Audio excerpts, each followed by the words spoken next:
मुख्यमंत्री एकनाथ शिंदे यांनी आज भीमाशंकरला जाऊन महादेवांचं दर्शन घेतलं।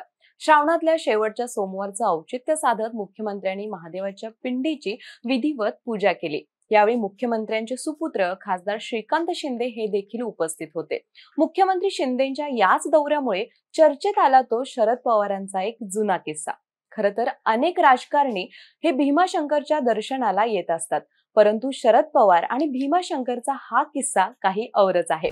गोष्ट आहे 80च्या दशकातली। ज्येष्ठ नेते शरद पवार आणि आंबेगाव तालुक्याचे नाते अतूट आहे। आंबेगाव तालुक्याचे माजी आमदार दत्तात्रय वळसे पाटील म्हणजेच सध्याचे आमदार दिलीप वळसे पाटील यांचे वडील हे पवार यांचे अत्यंत विश्वासू आणि निष्ठावंत कार्यकर्ते होते।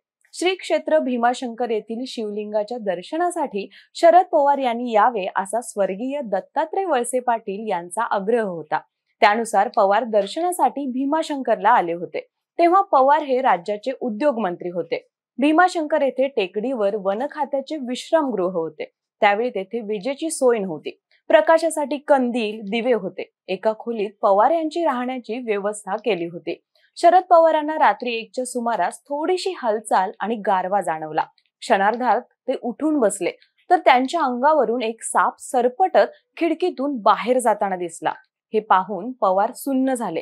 त्यांनी ताबडतोब दत्तात्रय वळसे पाटील यांना हाक मारली। वळसे पाटील ही लगेच धावत आले। शरद पवार यांनी घडलेला सर्व प्रकार त्यांना सांगितला। त्यावेळी दत्तात्रय वळसे पाटील आनंदी होत म्हणाले, साहेब, हा तर शुभ शकुन आहे। आपण पहाटे भीमाशंकरची पूजा करूया। त्यानंतर पवार यांनी ज्योतिर्लिंगाची पूजा केली। त्यानंतर शरद पवार मुंबईला परतले। या घटनेनंतर 8 ते 10 दिवसात शरद पवार मुख्यमंत्री झाले। हा किस्सा शरद पवार यांनीच एका जाहीर कार्यक्रमात सांगितला आहे। ही गोष्ट जेव्हा प्रतिभाताई पवार यांना समजली तेव्हापासून गेली 41 वर्ष त्या श्रावण महिन्यातील एका सोमवारी भीमाशंकरला शिवलिंगाच्या दर्शनासाठी आवर्जून येतात।